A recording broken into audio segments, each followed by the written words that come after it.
Hey everyone, and welcome back to the trail. I'm starting the Collegiate East section of the Colorado Trail, which between Twin Lakes and Monarch Pass, or I guess Colorado Highway 50, which goes to Salida, is the Collegiate Peaks Wilderness. And you have two options there. You can take the Collegiate Peaks West route or the Collegiate Peaks East. And the official Colorado Trail goes on the Collegiate Peaks East. The official Continental Divide Trail takes Collegiate Peaks West, and generally the west route is known as being more scenic. There's more terrain above tree line and it's higher elevation. It's also known as being more difficult because of the higher elevation and high passes. And Collegiate Peaks East is known as being lower elevation. You're in the woods more. And I'm just doing east because I've done west before, last time I was out here in Colorado. There's more access to 14ers from the east side. And I was looking at the maps last night. I think I'm gonna try Mount Yale in a couple days, which is a 2-mile side trip from the Colorado Trail, and you're already pretty high up there. There's a bunch of other ones, but they are way longer hikes. So that's that. The mosquitoes have been insane out here. I was in Twin Lakes yesterday, and there's a little town there. There's a general store that accepts hiker packages, which is where I sent food to myself. And there's a bunch of food trucks and a little coffee shop in like a old VW minivan. And this whole last week, I've just been getting swarmed by mosquitoes, which I did not expect in Colorado. It's usually places that are either really marshy or have a lot of lakes.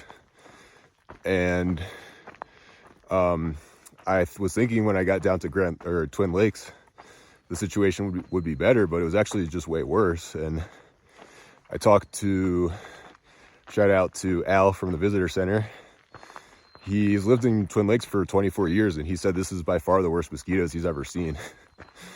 So congratulations to Colorado Trail class of 2024 hikers. You are surviving, hopefully, the worst mosquitoes maybe in the history of the Colorado Trail.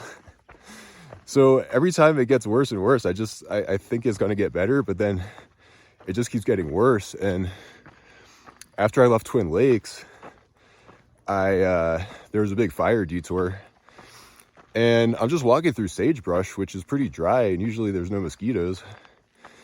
And all these clouds of mosquitoes were getting kicked up, and that was the worst mosquitoes experience I've ever had in my life. And my previous worst was in Yellowstone National Park, when I didn't really know what I was doing at the time, and I didn't even have bug spray or a head net or anything, because I had only backpacked in Arizona, where there's not a lot of mosquitoes. And so that was, again, clouds of mosquitoes late June out in Yellowstone backcountry is just, you're going to get swarmed.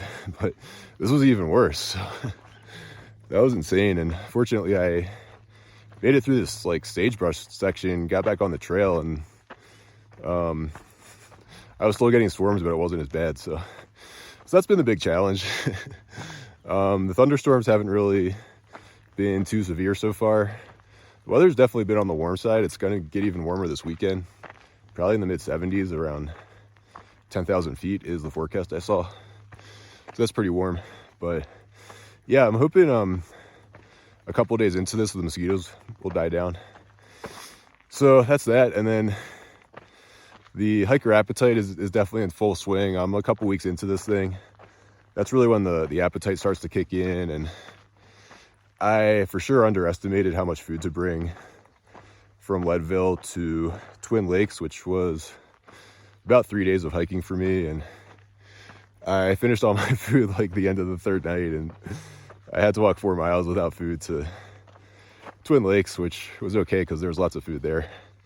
I ended up spending like $40 or $50 probably on food throughout the day at Twin Lakes, because you're paying tourist prices and a little burrito is not filling me up. So I restocked on food, got my food package, got more food at the general store there, and I'm all ready to go for Collegiate Peaks East.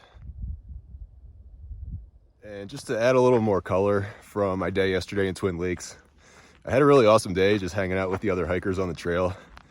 Everyone kind of congregates there at the Twin Lakes General Store and to eat food and to charge up our electronic devices. That's really the time consuming things. You know, it could take a couple hours to charge your phone or a power bank, and the visitor center there is just totally hiker friendly. Shout out to Waffles who works there.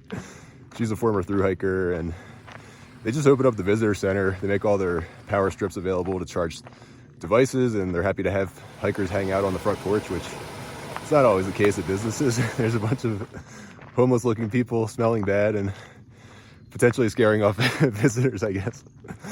So that was really cool. And so we just had a group of hikers hanging out, and it's really great to have that camaraderie. We are going through something, it's pretty difficult to be out here. It's telling you about the mosquitoes, and the hiking's pretty hard. There's definitely some steep sections.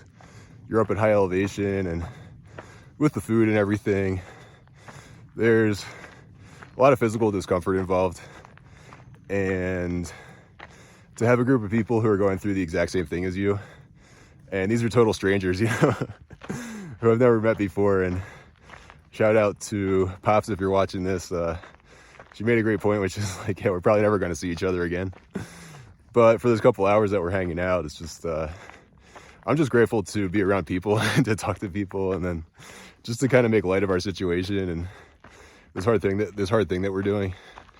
So there's a reason why I do this, and I'll make a video probably later in the trail of the challenges and rewards. But you become a lot more resilient, and things that made me uncomfortable before, I'm way more comfortable with now. And it was funny, we're just sitting outside the visitor center on this wooden deck, you know, not really a comfortable place to sit. And everyone's just like, I am way too comfortable to get up and start hiking again, you know. In normal life, that would not be a pleasant place to just hang out all afternoon, getting swarmed by mosquitoes. And we were all just so happy to be there, to be charging our phones. And so you become very grateful for these simple things in life. So it's a pretty wild experience to have, and I just try to make the most of it while I'm out here, and it's usually all worth it. So that was my day yesterday. All right, I'm camped here at the base of the trail to Mount Yale, and the plan is to get an early start tomorrow and bag a 14er. All right, here we go. I'm heading up to Mount Yale. It's a 2-mile detour from the Colorado Trail, and it gains about 2,200 feet. And the description I have says there's a light trail with some scrambling involved, so we'll see how this goes.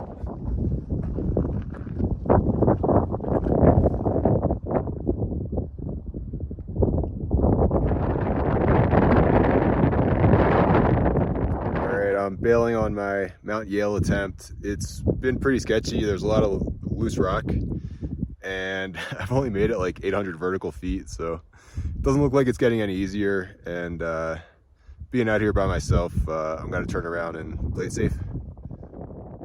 Just about back at my campsite and safety, and that's the most important thing about this, is to make it back in one piece. And I would have liked to bag that 14er, but I went as far as I was comfortable going. This trail was a lot different than the Mount Massive Trail, which is like a maintained hiking trail. You just hike up. The hard part about that is just the cardio. This was very steep with a lot of loose gravel, to the point that I felt like I needed handholds, and then you know, it's just a big pile of rocks. When you're out here in the mountains, they go through this freeze-thaw cycle, and so a lot of the rocks are loose. So I was reaching out for handholds, and some of those rocks were moving, and kind of had to test every rock I was stepping on. And like I said, I did that for about an hour, and I only made it 800 vertical feet out of 2,200. And there was another huge obstacle coming up, so pulled the plug, and that's fine. You know, that was a bonus if I got up there. So I'm back to my campsite, gonna have my matcha, and then the trail really goes downhill a lot from here. It's gonna be a lot lower elevation until I get to Salida. So and later today it goes through Mount Princeton Hot Springs, which will be a nice treat. There's a restaurant there, and if you want, you can soak in the hot springs. I might skip that. So it'll be a much more comfortable rest of the day.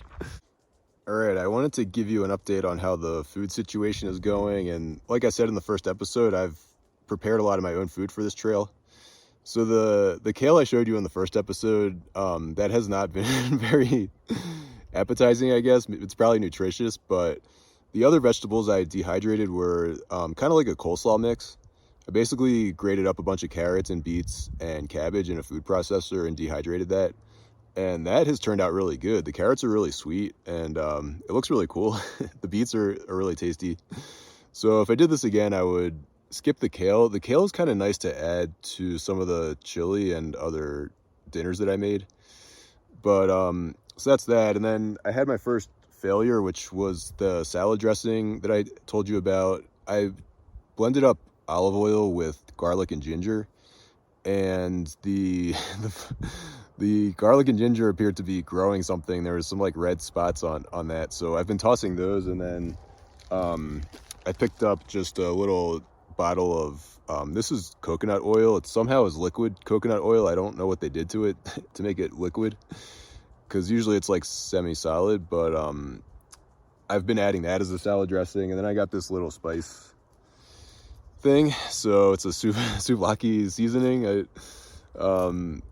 It had the least amount of additives in it, I guess, at the Safeway in Leadville. So I've been adding that. And then the salmon jerky, it's actually stayed really good. I was a little worried about that going bad, but that's been really tasty. And then now I'm into the beef jerky. So this is homemade beef jerky, and it's pretty tasty. It's really dry. I dried it a lot because I needed it to stay good for several months, but so it's really chewy. But that's pretty good. So I've been doing that, and so that's how the lunches are going. And I wanted to show you before I eat it all. This is picandi, which is actually a recipe that's in the Phil Maffetone book that I talked about, the big book of endurance training. He has a bunch of recipes in there that are high fat, low carb. And stuff is like delicious. I mean, this is like gold on the trail. It's basically ghee, a bunch of grounded up different kinds of nuts, honey, tahini, Himalayan salt, and I can't remember what else, but maybe some other stuff in there. And I've been putting this in the chia seed pudding, and I mean, that's just delicious. So highly recommend Picandi by Phil Maffetone. He might have the recipe on his website. I think it's philmaffetone.com. He's got a bunch of recipes on there. So that's been good. And then the dinners are going pretty good. I've got a beef chili, a turkey chili, and then a Thai chicken curry and a lentil stew. And I would say they all taste really good. Dehydrating my own food for the first time, I wasn't sure how big to make the portions. And the portions are a little bit light, so I've just been buying extra cheese and tuna packets and stuff like that to throw in there. So overall, that's been it. The quality of the food is definitely better, so I've been really happy with that. And it was a lot of work before the trail started, but I'm enjoying the food so far.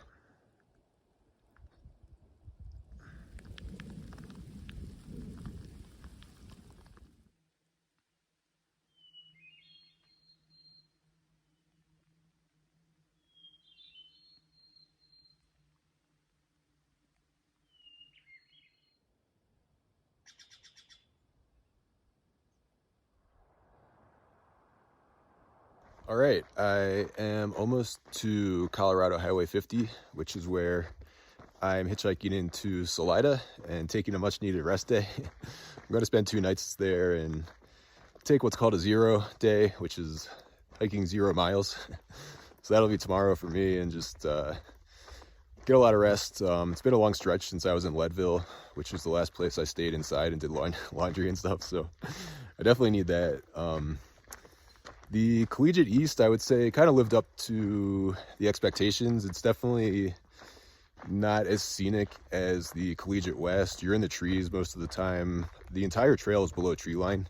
It gets kind of close in a couple spots, but having said that, you get a lot of nice views of 14ers. If you want to bag some 14ers, there's definitely access for that. They're just long hikes. I would say most of them are like 12 miles round trip with 4,000 plus feet of elevation gain, which is why I tried Mount Yale. That was the shortest one, but a little sketchy. So Overall, it was kind of a challenging stretch for me. The mosquitoes were just awful all the way from Tennessee Pass, which is where I got back on the trail from Leadville, to a couple days south of Twin Lakes. So that was like a 5 or 6 day stretch where I was just getting swarmed by mosquitoes all the time. And it was like anytime I'm eating, I had to basically be swatting mosquitoes away with my map to keep them out of my face. And so this just kind of wears on you mentally. It's just really annoying. So fortunately, those have died down.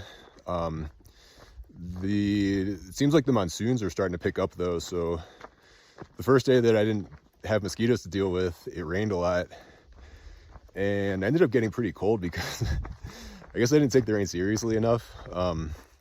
It was a warm day up until that point, and so at first it felt really good, and then it just kept raining and raining for probably at least an hour or two. And by the end of it, I was pretty cold. I need to get some insulated rain gloves, I think, because my hands were so cold from holding my hiking sticks that I was having trouble setting my tarp up when I stopped hiking, which is a problem. So the trail's only going to get higher from here, and that was down at like 9,000 feet. The next section's going to get into the San Juan Mountains, and a lot of the trail's up around 11, 12,000 feet. So I need to make sure my rain system is in place. I think that should do it for me. So that's it for the Collegiate East. Hope you enjoyed that scenery. There was some great scenery along the way. I enjoyed all the wildflowers, and it's always nice just to be walking in the woods all day. It's very peaceful. So that's that. The next stretch is kind of a long one for me, from Salida to Lake City. It's actually over 100 trail miles. This is kind of how it works out with the trail towns. You can hitch to Gunnison halfway in between if you want to, but it's like 40 miles from the trail. So a lot of the section is flat. I should be able to get some longer mileage days in. So I think it'll take about 5 or 6 days. But until then, stay safe and get out there and have an adventure. So I'll talk to you later.